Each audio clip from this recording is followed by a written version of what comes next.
माल के लायक थे तब तक की। ओके।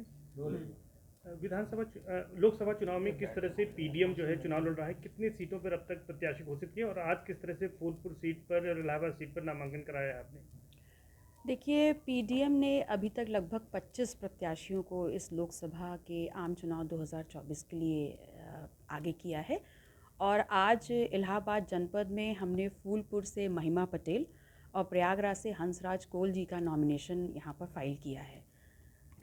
पीडीएम ही वो शक्ति है या वो विकल्प है जो भारतीय जनता पार्टी को हरा सकता है, क्योंकि ये आम आदमी की लड़ाई लड़ रहा है और भारतीय जनता पार्टी को जो हराने का दावा कर रहे हैं वो आज जब थर्ड चरण ओवर होते होते भारतीय जनता पार्टी खुल करके हिंदू मुसलमान कर रही है, उस केस में जो भारतीय जनता पार्टी को हराने का दावा कर रहे हैं और जो वर्षों से पिछड़ा दलित मुसलमान का वोट लेकर के सत्ता का स्वाद चखते आए हैं और आगे भी चखना चाह रहे हैं, आज वो इस मौके पर चुप हैं। वो मुसलमान का माँ बोलने में भी कतरा रहे हैं। इसीलिए मैंने कहा कि भारतीय जनता पार्टी को अगर कोई शिकस्त दे सकता है तो पीडीएम दे सकता है और यहाँ की जनता को उसे विकल्प के रूप में स्वीकार करना होगा। वो कौन लोग हैं जो उदाहरण आपके सामने है, मुझे उसको क्लियर करने की ज़रूरत नहीं, लेकिन हाँ ये ज़रूर है, इंडिया अलायंस जिसकी डेफिनेशन आज यहाँ दी जाती है कि इंडिया अलायंस बन गया और वो भारतीय जनता पार्टी का विकल्प होगा। तो अगर India alliance Bharatiya Janata party का विकल्प है तो क्या इंडिया अलायंस बिहार में सिर्फ कांग्रेस प्लस तेजस्वी यादव है और उत्तर प्रदेश में कांग्रेस प्लस अखिलेश यादव, मतलब कांग्रेस प्लस यादव ही इंडिया अलायंस है? तो बाकी पिछड़ा दलित और मुसलमान क्या करेगा? सिर्फ दरी बिछाने का काम करेगा और अपनी जवानी कुर्बान करने का काम करेगा। उनकी भागीदारी और उनकी हिस्सेदारी कहाँ है? इंडिया गठबंधन आरोप लगा रहा है कि ये जो पीडीएम आपने बनाया है इससे सीधे तौर पर बीजेपी को फायदा पहुंचेगा।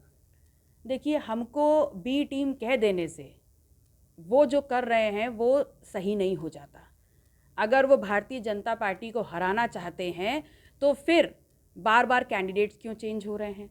अगर भारतीय जनता पार्टी की हम बी टीम हैं तो जब बनारस में वहाँ पर किसान मजदूरों की ज़मीन को कब्जा किया जा रहा था तो सबसे पहले पल्लवी पटेल वहाँ खड़ी थी।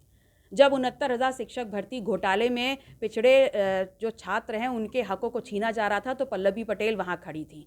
जब मुसलमानों की बात होती है तो सबसे पहले पल्लवी पटेल खड़े होकर के सदन में सवाल पूछती हैं कि माननीय सदस्यों को पुलिस कस्टडी में क्यों मारा जा रहा है। और उसके बाद भी इंडिया अलायंस अगर कहता है कि बी टीम हम हैं, तो अभी कुछ दिन रुकिए, चुनाव ओवर होते होते बिल्कुल पानी की तरह साफ हो जाएगा कि ए टीम कौन है और बी टीम कौन है। वास्तविकता में जो बीजेपी की ए टीम और बी टीम दोनों ही इंडिया अलायंस है इस वक्त। आप फूलपुर से नहीं लड़ी? देखिए, पीडीएम जो एक मोर्चा बना है उसके हम कन्वेनर हैं और ऐसे में मेरी जिम्मेदारियां बहुत ज़्यादा हैं। और जब सभी पार्टी जो हमारे साथ इस गठबंधन में हैं उन्होंने जिम्मेदारी दी कि मुझे इसको पूरा अच्छी तरीके से चलाना है, तो ऐसे में एक कार्यकर्ता होने के नाते मेरी जिम्मेदारी जो निहित की गई मैंने उसको आगे लेकर के काम किया है।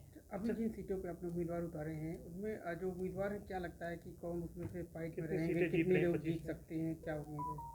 देखिए, हम चुनाव लड़ने के लिए उतरे हैं और यहाँ पर अपने मुद्दे हम लेकर के उतरे हैं। आगे रिजल्ट्स क्या होंगे, जीतेंगे कि हारेंगे या लड़ाई में रहेंगे या नहीं लड़ेंगे, ये संभावनाओं का खेल है। लेकिन हाँ, इतना ज़रूर है कि जहाँ भी 25 हमारे कैंडिडेट्स उतरे हैं, हम अपना ये मुद्दा लेकर के कि पिछड़ा दलित मुसलमान के लिए उनकी शिक्षा, सदन, नौकरी, रोज़गार, कमाई, पढ़ाई लिखाई में भागीदारी होनी चाहिए जाति की संख्या के अनुपात में।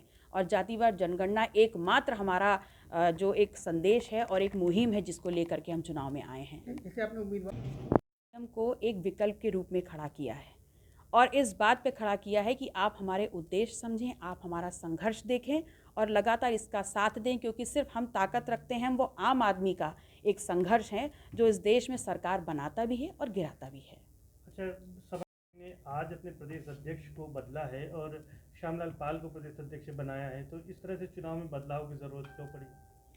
देखिए, समाजवादी पार्टी और अपना दल के गठबंधन से मैं विधायक हुई और उसके बाद लगातार हम उनके साथ गठबंधन में थे। हालांकि वो बात अलग है कि समाजवादी पार्टी के राष्ट्रीय अध्यक्ष ने स्वयं मीडिया के सामने आके हमको ये बताने का काम किया कि हम उनके साथ गठबंधन में नहीं हैं।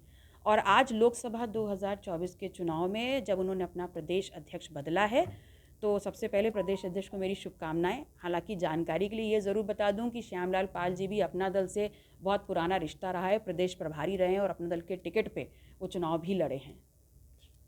को एक विकल्प के रूप में खड़ा किया है और इस बात पे खड़ा किया है कि आप हमारे उद्देश्य समझें, आप हमारा संघर्ष देखें और लगातार इसका साथ दें, क्योंकि सिर्फ हम ताकत रखते हैं, वो आम आदमी का एक संघर्ष है जो इस देश में सरकार बनाता भी है और गिराता भी है। अच्छा,